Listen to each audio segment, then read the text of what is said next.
Matthew 26:36. Then Jesus came with them to a place called Gethsemane and said to his disciples, "Sit here while I go over there and pray." And he took with him Peter and the two sons of Zebedee and began to be grieved and distressed. Then he said to them, "My soul is deeply grieved to the point of death. Remain here and keep watch with me."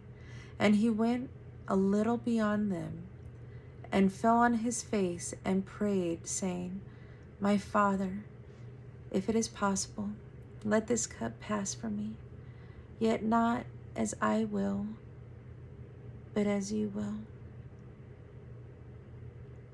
And he came to the disciples and found them sleeping, and said to Peter, "So you mean you could not keep watch with me for 1 hour? Keep watching and praying that you may not enter into temptation. The spirit is willing, but the flesh is weak." He went away again a second time and prayed, saying, "My Father, if this cannot pass away unless I drink it, your will be done." Again he came and found them sleeping, for their eyes were very heavy. And he left them again and went away and prayed a third time, saying the same thing once more. Then he came to the disciples and said to them, "Are you still sleeping and resting? Behold, the hour is at hand, and the Son of Man is being betrayed into the hand of sinners. Get up, let us be going. Behold, the one who betrays me is at hand." While he was still speaking, behold, Judas, one of the 12, came up accompanied by a large crowd with swords and clubs, who came from the chief priests and elders of the people. Now he who was betraying him gave them a sign, saying, "Whomever I kiss, he is the one, seize him." Immediately Judas went to Jesus and said, "Hail, Rabbi," and kissed him. And Jesus said to him, "Friend, do what you have come for." Then they came and laid hands on Jesus and seized him. And behold, one of those who were with Jesus reached and drew out his sword and struck the slave of the high priest and cut off his ear. Then Jesus said to him, "Put your sword back into its place, for all those who take up a sword shall perish by the sword. Or do you not think I cannot appeal to my Father, and he will at once put at my disposal more than 12 legions of angels? How then will the scriptures be fulfilled, which say that it must happen this way?" At that time Jesus said to the crowds, "Have you come out with swords and clubs to arrest me, as you would against a robber? Every day I used to sit at the temple teaching, and you did not seize me.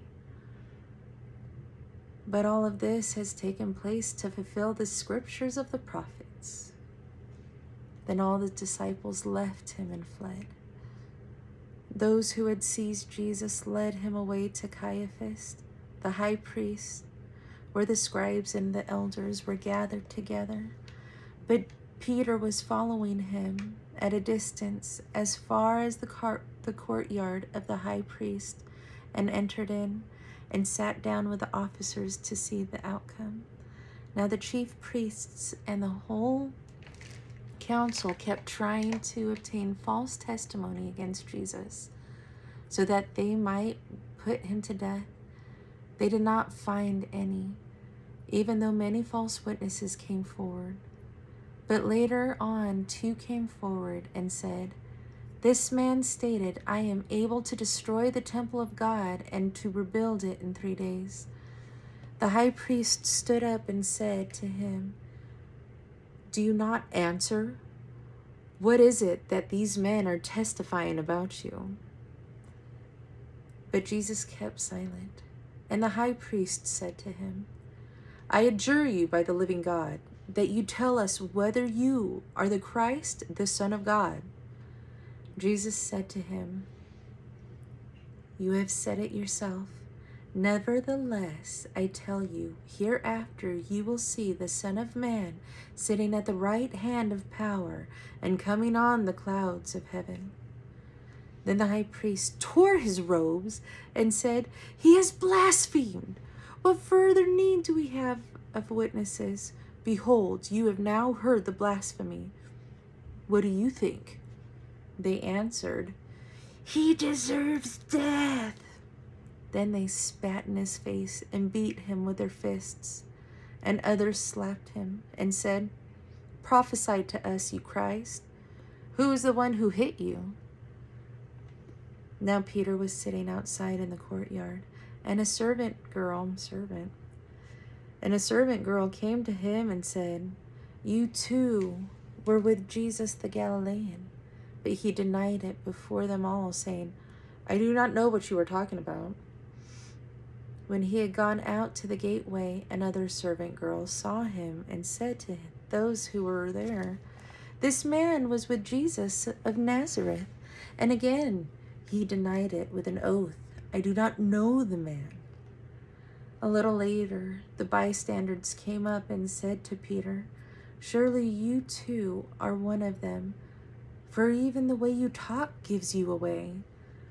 But he began to curse and swear, "I do not know the man." And immediately a rooster crowed. And Peter remembered the word which Jesus had said, "Before a rooster crows, you will deny me 3 times." And he went out and wept bitterly. Now when the morning came, all the chief priests and the elders of the people conferred together against Jesus to put him to death. And they bound him and led him away and delivered him to Pilate the governor. Then when Judas, who had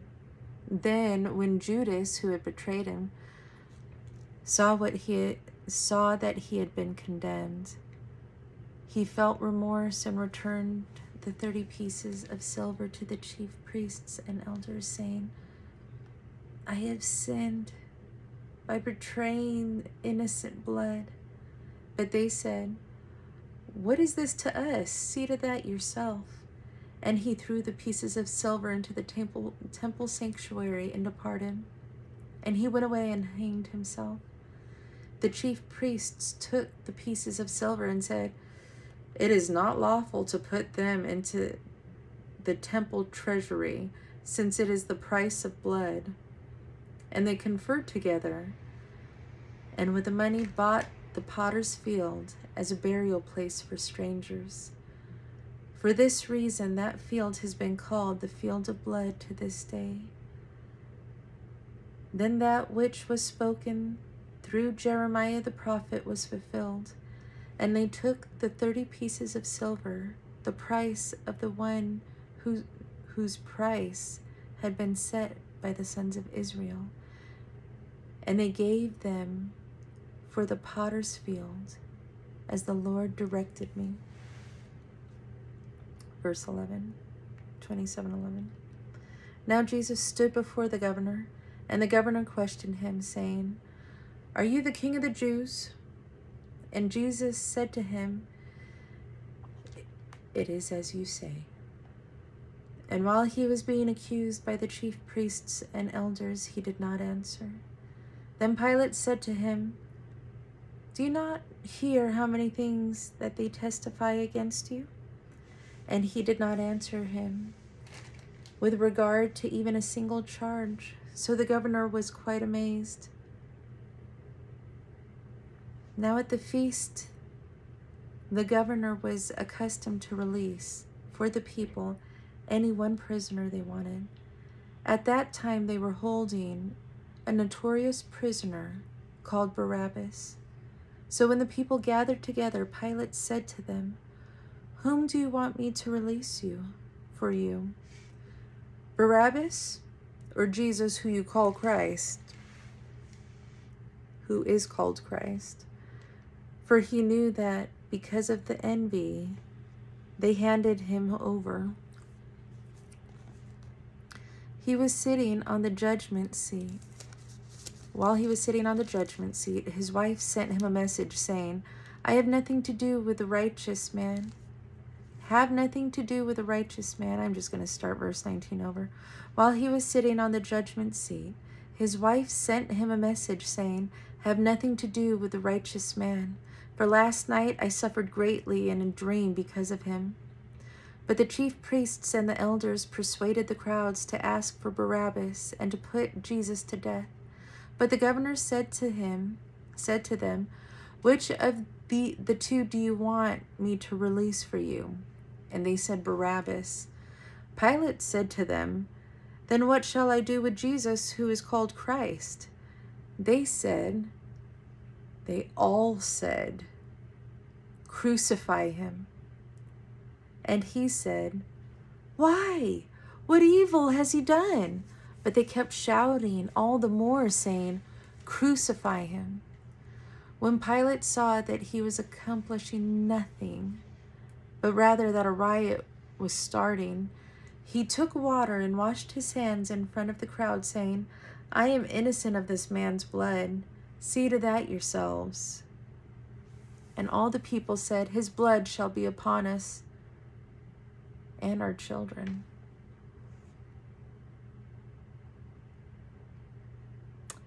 Then he released Barabbas for them. But after having Jesus scourged, he handed him over to be crucified. Then the soldiers of the governor took Jesus into the praetorium and gathered the whole Roman cohort around him. They stripped him and put a scarlet robe on him. And after twisting together a crown of thorns, they stuck it on his head and a reed in his right hand. And they knelt down before him and mocked him, saying, Hail, King of the Jews! They spat on him, and they took a reed and began to beat him on the head.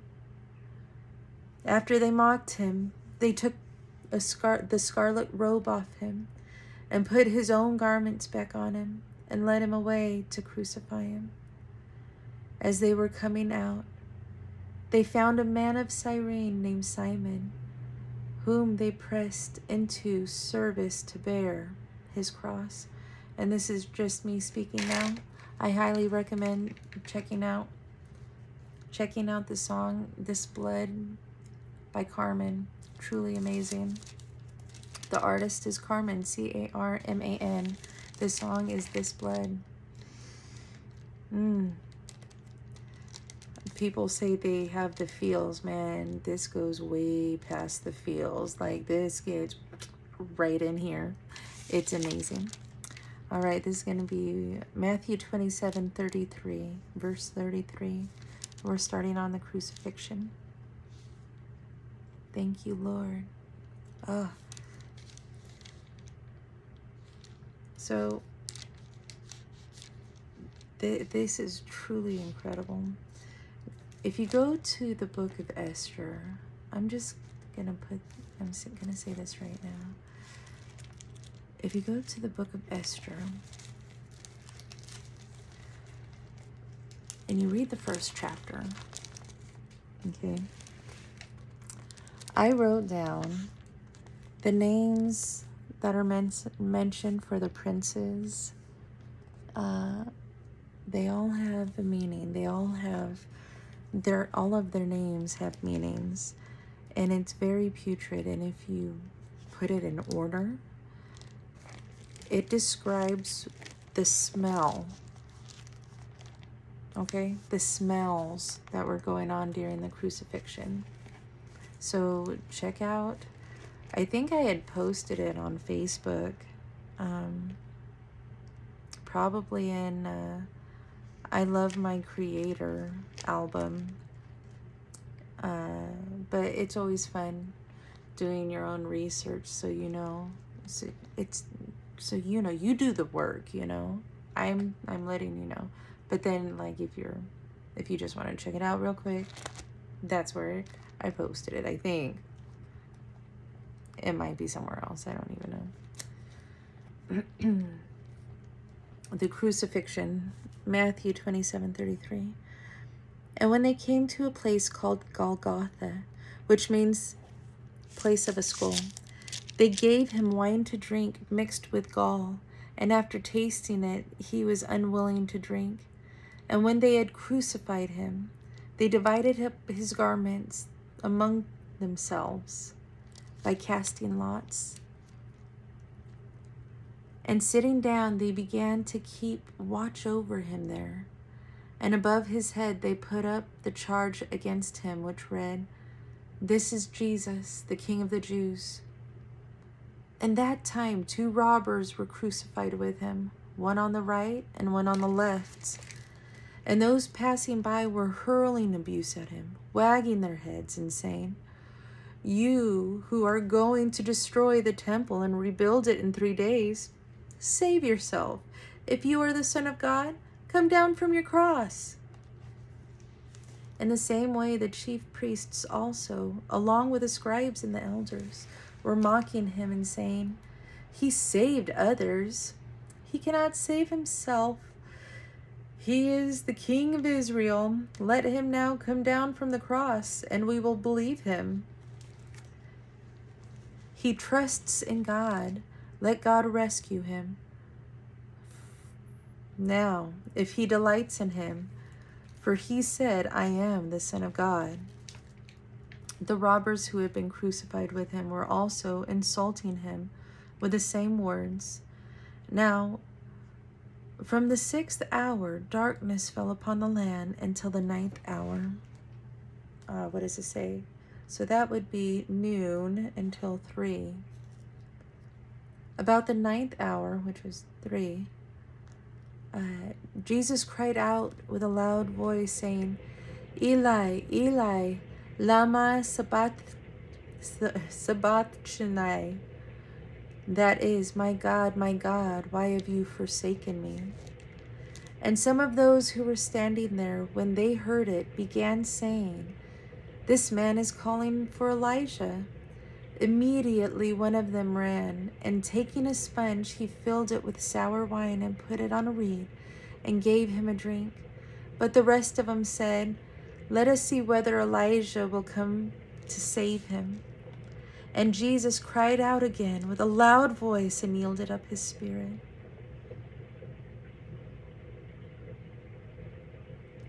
And behold, the veil of the temple was torn in two from top to bottom, and the earth shook and the rocks were split. The tombs were opened, and many bodies of the saints who had fallen asleep were raised. And coming out of the tombs after his resurrection, they entered into the holy city and appeared to many. Now the centurion and those who were with him, keeping guard over Jesus, when they saw the earthquake and the things that were happening, became very frightened and said, "Truly this was the Son of God." Many women were there looking on from a distance, who had followed Jesus from Galilee while ministering to him. Among them, Lord, we cast out demonic spirit in the name of Jesus. Among them was Mary Magdalene, and Mary, the mother of James and Joseph, and the mother of the sons of Zebedee. When it was evening, there came a rich man from Arimathea named Joseph, who himself had also become a disciple of Jesus. This man went to Pilate and asked for the body of Jesus. Then Pilate ordered it to be given to him. And Joseph took the body and wrapped it in a clean linen cloth and laid it on his new tomb, which he had hewn out in the rock, and he rolled a large stone against the entrance of the tomb and went away. And Mary Magdalene was there, and the other Mary sitting opposite of the grave. Now on the next day, the day after the preparation, the chief priests and the Pharisees gathered together with Pilate and said, "Sir, we remember that when he was still alive, that deceiver said, 'After 3 days I am to rise again.' Therefore give orders to the grave to be made secure until the 3rd day. Otherwise his disciples may come and steal him away and say to the people, he is risen from the dead, and the last deception will be worse than the first. Pilate said to them, you have a guard. Go, make it as secure as you want now. Want as you know how. And they went and made the grave secure, and along with the guard they set a seal on the stone. Now after the Sabbath, it had begun to dawn toward the first day of the week. Mary Magdalene and the other Mary came to look at the grave. And behold, a severe earthquake had occurred, for an angel of the Lord descended from heaven and came and rolled away the stone and sat on it. And his appearance was like lightning, his clothing was white as snow. The guards shook for fear of him and became like dead men. The angel said to the women, do not be afraid, for I know that you are looking for Jesus who has been crucified. He is not here, for he is risen, just as he said. Come, see the place where he was lying. Go quickly and tell his disciples that he is risen from the dead, and behold, he is going ahead of you into Galilee. There you will see him. Behold, I have told you. And they left the tomb quickly, with fear and great joy, and ran to report it to his disciples. And behold, Jesus met them and greeted them. And they came up and took hold of his feet and worshipped him. Then Jesus said to them, do not be afraid. Go and take word to my brethren to leave for Galilee, and there they will see me. Now while they were on their way, some of the guard